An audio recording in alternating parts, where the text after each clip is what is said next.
week with feminist activist Mona Tahawi. And do you know what she asked the women to do? She asked the women to be angry. She said, be outraged, because that's how change comes about. And I agree, Dr. Majaris, that often women are the worst enemies of other women. We saw the overwhelming turnout of women in the last election, but did they give their voices to other women? Our next and last speaker for today is Dr. NahidAngha, and she is a Sufi scholar and a women's rights activist, a lecturer, translator, and author of over 15 published books. She's also director and co-founder of the International Association of Sufism and founder of the International Sufi Women Organization. As well, she's also executive editor of the online journal Sufism. Dr. Angha is the first to the Marin County Women's Hall of Fame and the recipient of the 2012 Visionary Award from the Marin Interfaith Council. Please join me in welcoming Dr. NahidAngha.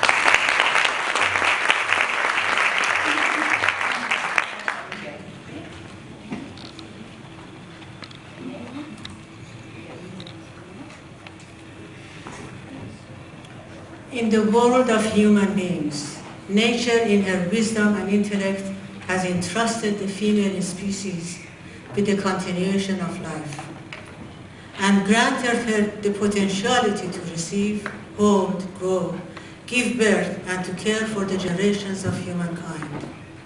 Female species, at the desire of the nature, becomes the mother of all humanity.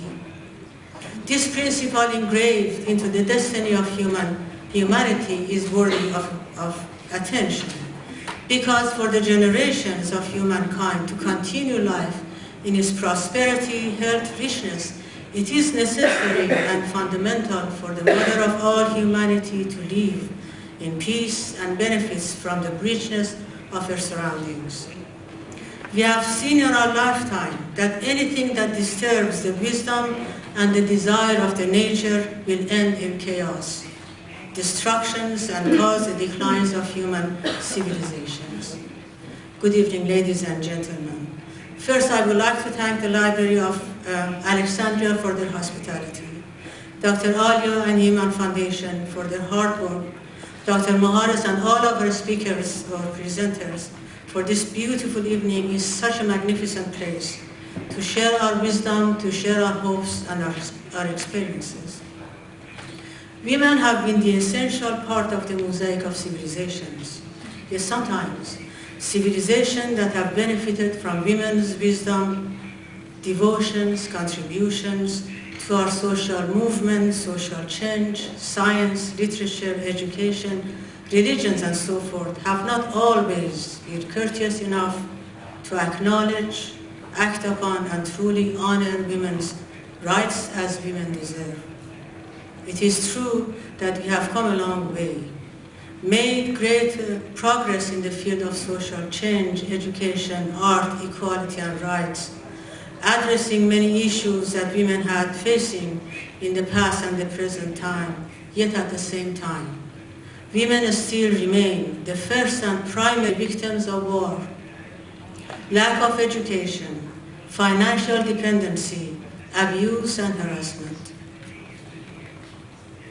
If we are to actualize a dream that is centuries old, to honor women's safety, security, and equal rights, all women from all nations, from all backgrounds, from all religions, to set open forums so we all can come together, share our opinions, our ideologies for the generations of humankind to benefit from.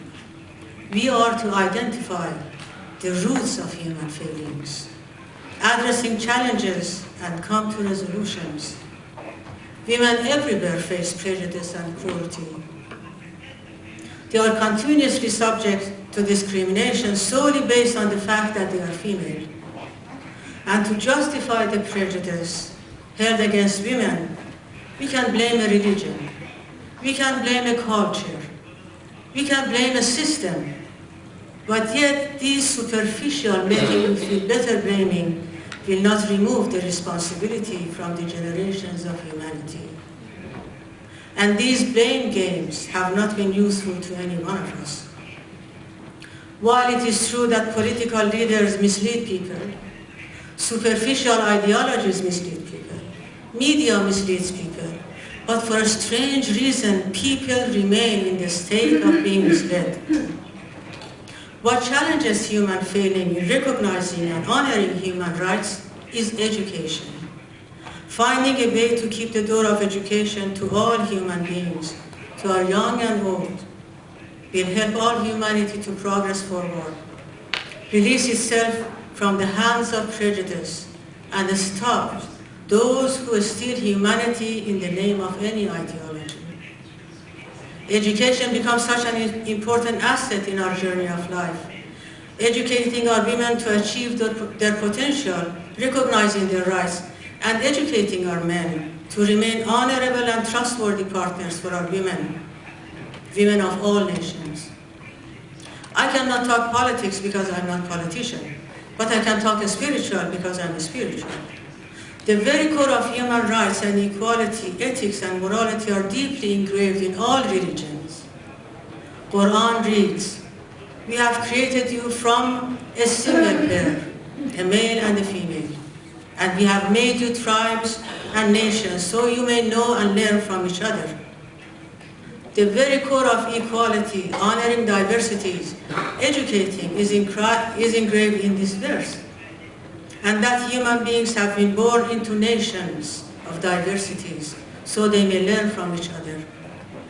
How these clear indications of equality, diversities, and education had fallen into the hands of those who have taken advantage of illiterate and uninformed. Prophet advised, the best service you may provide for your children is to educate them. Educate your daughters first. It is from this view that of the gender equality, education, and honoring diversities and multitude of backgrounds, that we, Dr. Kianfar, myself, and many of the Sufi masters from around the world, masters is not necessarily male notification, it's all masters. We have established the International Association of Sufism in 1983 and the Sufi Women Organization in 1994. The organization began with an idea of opening a line of communications among Sufis from around the world, and gradually became an international known family, a United Nations NGO, an ambassador of UNICEF, and was honored by UNESCO. We became instrumental, all those Sufis and many more, became instrumental in many human rights and equality movements. I have three of my sisters here, actually four of my sisters here that will talk about this, Dr. Maharis, Dr. Alia, Dr. Aisha, and Dr. Stabli. Now, we have invited many Sufis with interfaith leaders, human rights activists, artists, poets, and multitude of backgrounds to come together in the spirit of peace through the annual Sufism Symposium and Songs of the Soul Festival. We served all nations, from global communities encouraging the oppressed to be heard, denouncing unethical conducts of leaders of the world, providing schools and medical supplies, immunization, clean water for the war refugees, offering maternal and child health care for Navajo nations, helping with medical clinics and educational scholarship for young women in Peru, to serving our local communities in Northern California and Marin County, with free breakfast for children of low-income families, Friday lunch, hot meals for the homeless population, educational roundtable discussions and therapy, not only to understand the sign of domestic abuse, but also prevent such abuse, and many more. The journey of the organization has indeed been a journey of the lifetime, most of the time my lifetime. A journey with such magnitude seemed like an impossible dream, and especially for being a woman. But taking on such endeavor was not always appreciated or tolerated. But as the saying goes, all is well that ends well. As individuals, all of us, we continue our directions toward our own destinations.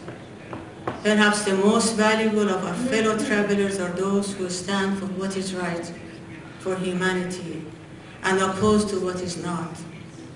This is the very core of human heart.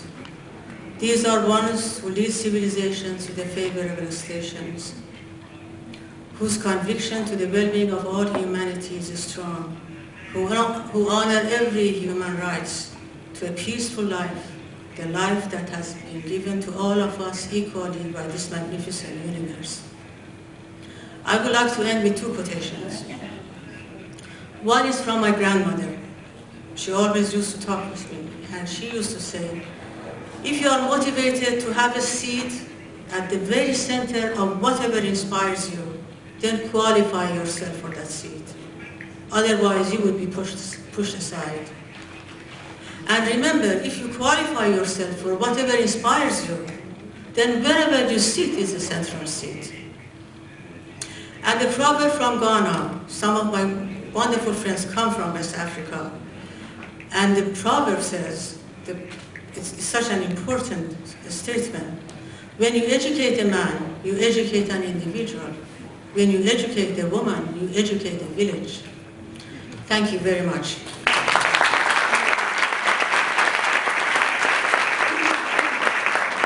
Thank you very much, Dr. Angha. Much food for thought, and I'm sure you'll agree with me, a wonderful start to this conference. We're all leaving here feeling empowered. If a little tired, I see some tired faces, but the evening has not come to an end. We have a reception at the hotel at the Lebanese dinner hosted tonight, so I hope to see you all there. And tomorrow morning we begin our deliberations with more distinguished speakers at 8:30 in the morning. So have a good night, and I'll see you at the hotel. Thank you.